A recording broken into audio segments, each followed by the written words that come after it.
Exclusive, Siân Welby opens up about mom guilt, her dream wedding and what Elton John's bathroom is really like. The Capital Breakfast host, who shares 17-month-old Ruby with her fiancé Jake Beckett, sat down with Hello for an exclusive interview. The radio and TV presenter Siân Welby spends her weekdays interviewing stars such as Sir Elton John and Scarlett Johansson in glorious locations. However, it's not all glitz and glamour, the 39-year-old tells Hello. While she has hit a real high, Siân remains as down-to-earth as ever and admits that balancing the demands of work and being a new mother can be a struggle. "I've got the guilt that I would love to stay at home, but I've also got the career that I can't just abandon after 15 years of slogging away," says the presenter, who is best known for co-hosting the Capital Breakfast radio show alongside Jordan North and Chris Stark. As well as waking up the nation over the airwaves or presenting the entertainment segment on ITV's This Morning, Nottingham-born Siân has a 17-month-old daughter, Ruby, with her fiancé, the radio producer Jake Beckett.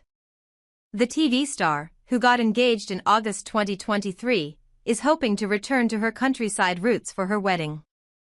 She also has big plans for her career and would jump at the opportunity to present BBC One's Strictly Come Dancing after the departure of the hosts Tess Daly and Claudia Winkleman. Here, Siân opens up about balancing work with being a new mother, her career dream and what the bathroom in Elton's manor house was like. "What's it like being a mother? I'm loving it. I've always loved kids, but in this crazy job you always think, how on earth would I do it? Finding the work-life balance is always going to be hard. Some days I'm nailing it, some days I'm not. How do you manage that balance? I've got a lot of dream jobs that I'm trying to keep functioning while being a good mom and getting the balance of that right. That is really tough. I'm at the point where I've hit a real high in my career. I don't think I'm quite exactly where I aim to be yet, but I'm in such a privileged place, and I'm so happy and lucky to do the jobs I do. But I think sometimes you have to step out of it to realize how far you've come, because when you're in it, all you ever talk about is the next job. When Tess and Claudia said they were stepping down from Strictly, I had every mate WhatsApp me going, "You need to do this job. Would you like to do it?" Obviously that would be awesome. These sorts of jobs are once-in-a-lifetime iconic roles. If I was even considered or allowed to screen test for it, that would be enough. Have you started planning your wedding? I think my brain is at capacity.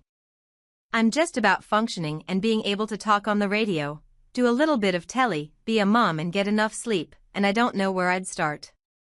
We will do it because I love a wedding and I'd like to do it properly. What type of wedding would you like?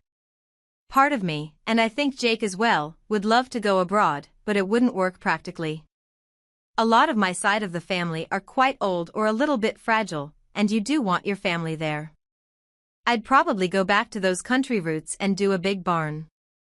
I don't want it to be some intimate thing, because I think a wedding is actually about seeing everybody. Do you have any standout interviews? We were supposed to do one with Elton at the Palladium and it got cancelled. We all went, "Oh, what a shame." And then they asked, "Do you want to come to his house?" I was like, "Are you kidding me?" Yes. That in itself was the coolest thing, and I didn't really even need the loo but asked to use his downstairs bathroom just so I could say I had. It was awesome. It had plaques of all his achievements. What's your big dream? To be doing something on television that I can own. A bit like how the Capital Breakfast show has evolved. I'm as much a part of it as Jordan and Chris. We are heavily involved in the output and the content. I would like to be part of a TV show where I put my own stamp on it. But there's always a part of you that wants to make a difference to real people. Some of the best things I do on Capital are when we surprise our listeners, someone that's really deserving, with a makeover, money, or a house. I'd like to do something where, yes, it's glitz and glam and funny, but at the crux of it, you do something really good.